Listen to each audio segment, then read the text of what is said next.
Hello, welcome or welcome back. My name's Rosie and I'm trying to knit the 80s. If you didn't see my last video, you can go and check that one out. Basically, the project that I'm working on at the moment is trying to use up a 40-year-old stash of yarn that my mother-in-law has been looking after since the 80s. I've got yarn from the 80s, I've got knit patterns from the 80s, and I want to put them together. I left off last time not telling you what the first of these knit projects was going to be, and I'm happy to say I have a first project and it's already started. I have to tell you something. I started working on this project quite a while ago. My mother-in-law gifted me this yarn at some point last year. And I immediately picked a pattern out, I picked the yarn and I dived in and I started making this project, and quite quickly, honestly, I hit a wall. I hit a wall and I put it down and I worked on some other things. But recently, I got a second wind on this project and I picked it back up and it flew twice as fast as it had the first time. And so it's actually looking pretty good already. I would say maybe it's 2/3, even 3/4 of the way there. So I'm sorry that you didn't get to see the beginning of this project, but you will see it complete, hopefully in the next, in the next week or two, fingers crossed. So, what did I choose and why did I choose it? I wanted to use this yarn first, for a couple of reasons. It didn't fit in my box of yarn, is the simple but important reason, number one. It was on top and it was front of mind, I guess. The second reason is that I have the magazine that corresponds to this yarn brand. I have an Gato magazine, several actually. So I thought it would be easier to find a pattern that fits, a pattern that actually uses this yarn. And I was right, I did find a pattern that fits. Let me show you. The pattern I chose is this blue turquoise one here. I'll put it on the screen so that you can see it better. But this one called out to me for a couple of reasons. Firstly, because I have the correct yarn, it's named in the pattern, so tick, easy. Secondly, it's not that complicated. I did have some reservations about how easy these patterns were going to be to work with. I know it's not like these are 100-year-old patterns, but they are still considerably less detailed than a modern pattern might be. So I picked one that I thought would be more simple. And I also picked one that's looser fitting. Thing is, each of these patterns has maybe 1 or 2 sizes, and those sizes mostly equate to a modern small and extra small, which I am not. At some point in the future, I'm sure I will have to deal with grading or resizing a pattern in some way. I didn't want to do it yet. There's no name, the pattern's just got a number, but I'll tell you about it. It is a bat wing construction sweater. It's made from side to side, all in one piece. So what you essentially do is you make a diamond pretty much with some shaping. So it comes out kind of looking like a poncho, like a diamond shape with a hole in the middle. And then you seam up from the hem all the way out to the sleeve on both sides. And that's it. Easy, right? The other thing that's nice and simple about it is this mesh stitch design has only knit stitches. There is 0 purling in this pattern. I'll see if I can zoom in for you, but if you see closely, the ribbing on the sleeves and the hem and on the neckline, it's actually not ribbing, it's garter stitch on its side. So it kind of has the same shape as ribbing, but it's not, which also makes things nice and easy. I do think, though, that this is part of what created the hump that I couldn't get over the first time. Is I think I got bored. Because it's the same stitch all over, and because it's side to side, some point the rows are really, really long because I'm working side to side, so essentially from the bottom over the shoulder and back down to the bottom, and it's just really long with this very fine yarn. The longest rows have something like 250 stitches, and maybe that's not so many, but then with this tiny, tiny yarn, it really doesn't feel like you're making progress sometimes. So I think that's what demoralized me a bit the first time around, and I got to this, it was on the shoulder where the rows are the longest, and I don't know, I couldn't get over it. I put it down. Later, I got the motivation. I carried on, I plugged through, I did the front and the back separately, and then you join them back together. Currently, I'm now on the second shoulder. So that's why it's actually really helpful that I'm talking to you about this, because now I've told someone I'm going to do it, I do actually have to do it. So this is really helping me get through the second shoulder. I'm sure you'd like to have a look at it, right? This work in progress. Okay, it's in here.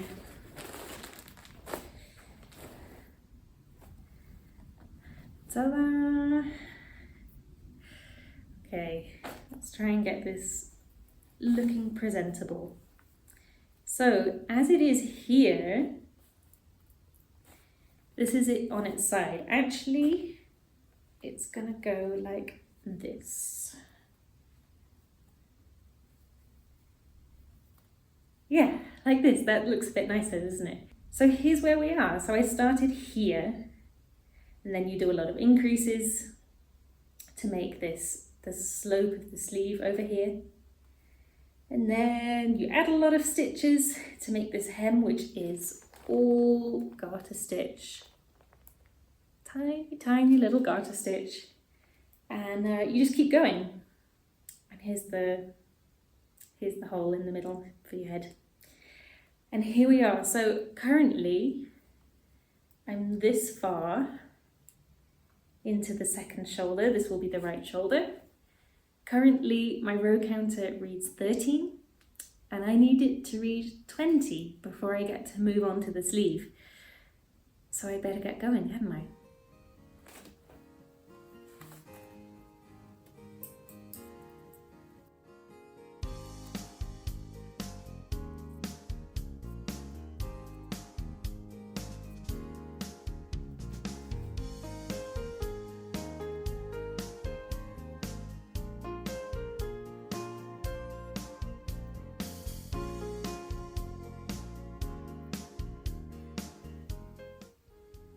I was thinking a mesh garment like this is pretty retro, isn't it? It feels very 80s to me.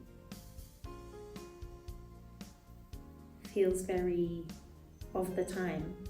But then I was thinking it's kind of back in, isn't it? You do see a lot of mesh items, obviously different to this flowy batwing sweater, but you do see a lot of mesh, especially crochet items. They tend to be more these days, but I think mesh is in. I can get away with this. I had a couple of concerns about this yarn. The first one is that it's not soft at all. It has a firmness to it because it's so tightly wound. The texture of each strand of yarn feels very firm. And I was a bit worried that this would be scratchy on the skin. But now I have a large piece of it, I think it's okay. Plus, since this is a jumper, a sweater, I don't think I'm going to wear it right next to my skin anyway. I'll have something underneath, so I'm not too worried about that. My other worry is, tell me your opinion, I want to know what you think.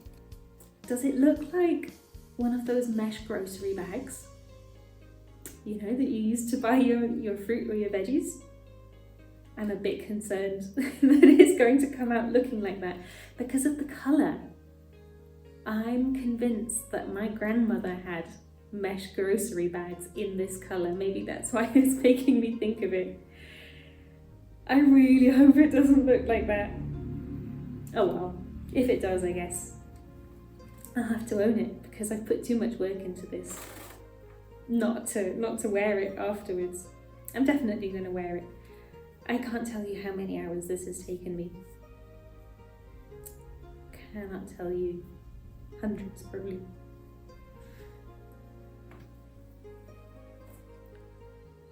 Got to the end of my row.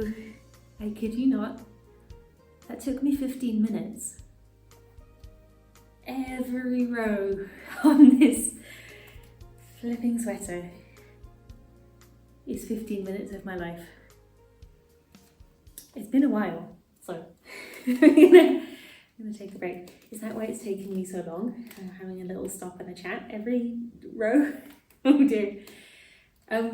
Anyway, I wanted to mention one more thing about the yarn, which is that I said I had the correct yarn for the pattern, right? And according to the information on the bag of the yarn that I have, I do. But I don't think I actually do. Let me explain. So the pattern says, please use El Gato yarn, yarn class Cristal. That's what this is. It says it on the bag, it says it on the label, it's all over. You can see, okay, you can't see it, but I can see the word Cristal written very faintly on the bag here. But here's the thing. In the next line of the pattern, it then goes on to say, one of your yarns should be a mohair, and one of your yarns should be metallic. This yarn is neither of those things. And yet it has the same name, so I was very confused. I still don't know the answer to this question. I would assume that all yarns named Cristal from the same brand would be the same type of yarn, but I guess they're not. I can think of a few possibilities. Either maybe this one came from a different year and they changed it, or all this yarn that was named Cristal was not the same at all. Maybe it was all just the same weight. Maybe it was the more expensive range if it had mohair and fancy metallic yarns in it. I don't know. While this yarn brand still exists, this line of yarn does not. So I can't check. I've looked, I can't find it anywhere. So that remains a mystery. All I know is that the yarn I have is not the yarn in the sample knit. I don't have the yarn that is in the sample knit. So by the time I realized this, honestly, I had mentally committed to making this one, and so I forged ahead, and I was a bit worried that it wouldn't look right, but I think it's going to be fine. Honestly, it's less soft and it's going to be less warm than the one in the sample, but I'm not too bothered by either of those things. And as it's grown, the texture's not bothering me really. So we're making do with what we have, and we're ploughing on ahead in the interest of using up this yarn. Although, that being said, I think I'm going to use 4 skeins, maybe 4 and a bit, to finish this jumper. I've got 8, but in order to use up 8 of these, that would have had to be a massive project. Maybe like the one next to it, this yellow shawl, is also using Cristal yarn. Maybe that's what mother-in-law was going to make. During the last video, I noticed that I kept saying mother-in-law over and over again. It's really a mouthful, isn't it? So do you know, I'm gonna stop saying that, and I'm gonna start calling her something else. We'll call her Lulu, which is not her real name, but it's less of a mouthful for me. Later, after I decided to do this one, it occurred to me that maybe Lulu was planning on making this. There are a few more Cristal patterns in this magazine, but not that many. Not that many at all. It's a minority. So, I don't know. We'll never know. I do, however, maybe have a plan for the other 4 or 3.5 bags. So, worry not. They're not going to get wasted.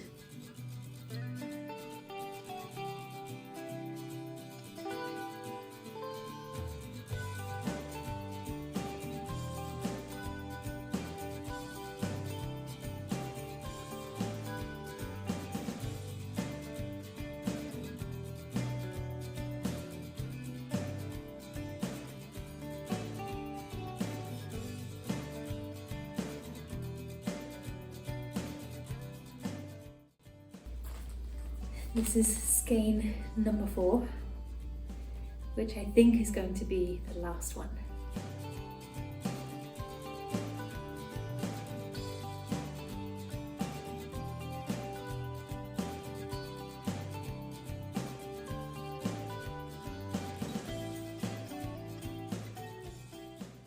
I finally got my row counter to reach 20, which is actually 40 rows on the shoulder, because in this pattern you count pairs of rows. And I'm so relieved, because this was the biggest hump of the pattern, this endless stretch of shoulder, and it's here.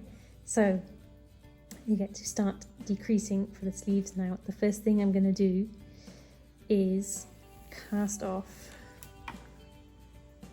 all of these stitches on the hem on both sides, because I'm done with that.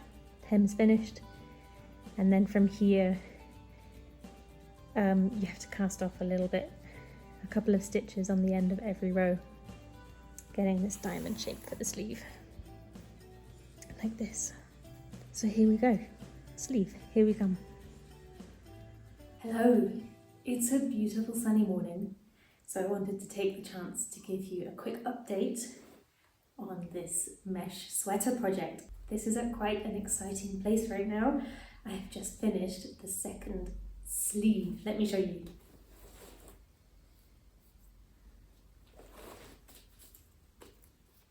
Here we are. I've decreased all those stitches, and here it is. It's probably too big for me to show you like this, but here we are. So we decreased from here all the way over to here, and this is going to form the underarm and the sleeve on the second side. So it's not done yet. As you can see, it's still on the needles. That means there's more knitting to do, but there's not too much left to do. Today's a Monday, and I'm kind of thinking this can be done by the end of the week. I caught a burst of motivation on this last or almost last section of the sweater, and it went by so much faster than the other parts. I think partly when you're decreasing, it goes like that, doesn't it? Each row is going by a little bit faster, so it really helps with your motivation. So what's left to do? Only a few things, really. The next thing I have to do is rapidly decrease again all these stitches. Basically, I'm going to halve the number of stitches on the needle, and then I need to add a few rows of plain garter stitch at the end, and that's it. That garter stitch is going to essentially form the cuff. So I need to do that here, and then I need to pick up and do the same thing on the other side, because here's the cast on edge. I cast on at the same point that the other sleeve now is. Does that make sense? So the garter stitch cuff doesn't exist yet. Here I have to pick up the stitches and do it at the end. Then, as you can see, the whole thing is just one piece, right? There it is. It's a big diamond. So I obviously have to seam this up, so it looks a little bit more like this. Although this is synthetic yarn, I'm going to block it because it's lace, and I'm really hoping that it's going to grow and relax, partly because the stitch pattern, it's a little bit bobbly and bunchy in places, and partly because it's on the small side. I made the larger size in width for this project, which was, I think it was given as 38/40. Honestly, I'm ignoring the numbers because they're not the same numbers anyway as nowadays. But I made the larger size. It's still a little on the small side, so I'm hoping that this project will grow a little bit with blocking. I think it will. So what I'm thinking is I'm going to block this whole thing flat before I sew it together. I'm hoping that will make my life easier when it comes to seaming it up. It's basically 2 seams. I just have to seam up here under one arm and here under the other arm, and that's it. And then there's one more job left to do. The pattern asks you to pick up around the neckline and crochet a couple rounds of slip stitches. And then into those slip stitches, I'm going to add elastic thread. So I'm going to crack on and get started with that today. I think today I can finish at least one of these sleeves. We'll see. But yeah, I'm hoping to have a finished item by the end of the week.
So there it is, my first 1980s knitwear project. Wow, I can't believe it. I did want to chat just a little bit before I finish about what's next. I don't know at the moment, but what I do know is that I want it to be different from that sweater that I've just done. I want it to be in a heavier yarn, I want it to be in a softer yarn, and I don't think I want it to be lace. Right now it's August, so it's summer, it's still quite warm where I live. It's the warm rainy season right now. Maybe November I can start wearing a woolly sweater. Maybe. So I'm undecided between two of the other yarns in the box that I've got my eye on. Let me show you. Hang on. To you first. Right, let me show you. It's not going to be this. I will use this, but it's not going to be the next pattern. I might use this one. This is the cotton blend. I would say it's a sport weight. It's got 50 grams to 125 meters, and I think I've got 7 of them. So this is a good candidate. Or I'm also interested in using this one. This is the wool blend from Berger du Nord. I don't have yardage, but I have 6 of them, which makes 240 grams. There's more of an issue with this one. Okay, so this yarn I love. I'm drawn to it because I love the colour, I love the texture. I think it would be lovely to work with, like on the hands, it's very soft. There are 2 or 3 patterns that name this yarn in the Berger du Nord magazine. I've got 1 copy of that. But the thing is that those patterns, I'll put them on the screen somewhere, because they're lovely. I would love to make them, but they ask for like 15 skeins, and I have 6. So obviously I can't make any of those, which means that I need to find a different pattern that might suit this yarn. Doing some maths and figuring some things out. So while I do want to use this, I think that for the next project, I'm gonna go with this one. Because this is named in a couple patterns, so I've got choices. I want to prioritize a pattern that I want to wear, that is season appropriate, that ideally uses all of the yarn, or most of it at least. What's the other thing? That's it, I guess. There's a few that might tick that box. I'm going to put them on the screen because I haven't decided which one I want to use yet. There's a cable t-shirt pattern that asks for this yarn in a quantity that I have. This exact yarn is named. It would work. I know that I could make it. The other one is a vest pattern. It asks for a different yarn from the same brand, but the yardage given is the same. So it would work. I have enough. In fact, I have too much. So I wouldn't use all the yarn, but it would be, I think, quite a quick project, and it would also be something that I wear. I think it's also got lace. I have to check. I think it's got lace. I do quite like doing lace. It's just that other sweater, that was just like basically 1 stitch repeated over thousands and thousands and thousands of stitches. The other one is my favourite. I made a note of this pattern the first time I looked through that magazine. I thought, oh yeah, I definitely want to make that. And then I realised quite quickly I didn't have any of the yarn for it. But the yarn given, I think, is similar enough in weight to this one that it would work. Now obviously the colour scheme is completely different. So the sample is knit in a monochrome colour scheme. It's like grey, black and white. And I have a beige, like a very warm beige with a lot of colour flecks in it.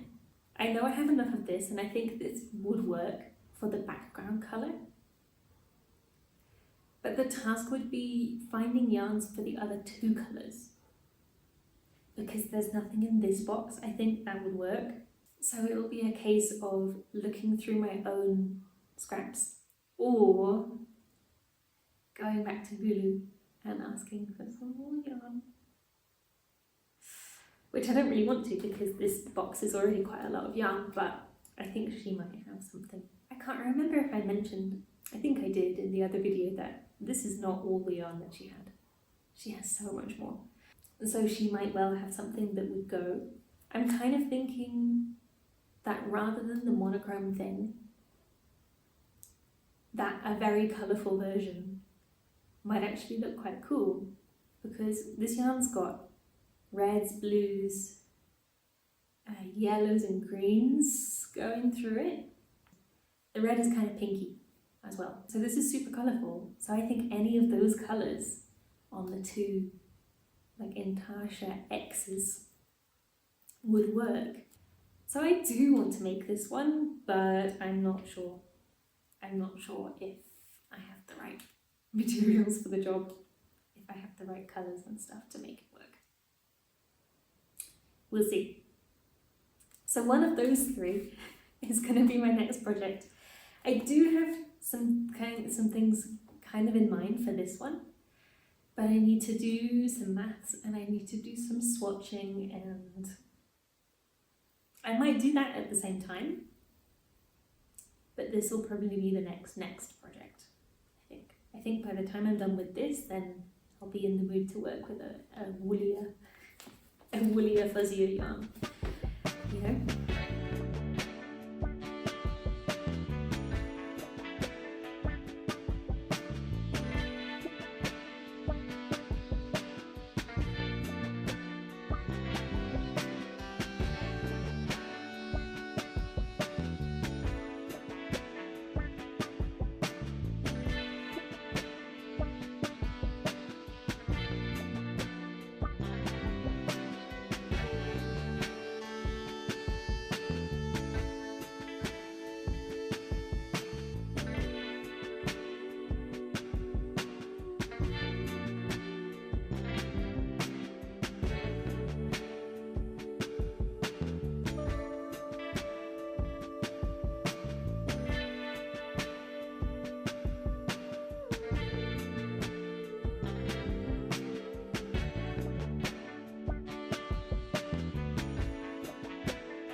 Alright, I'm full of ideas as to what's going to come next.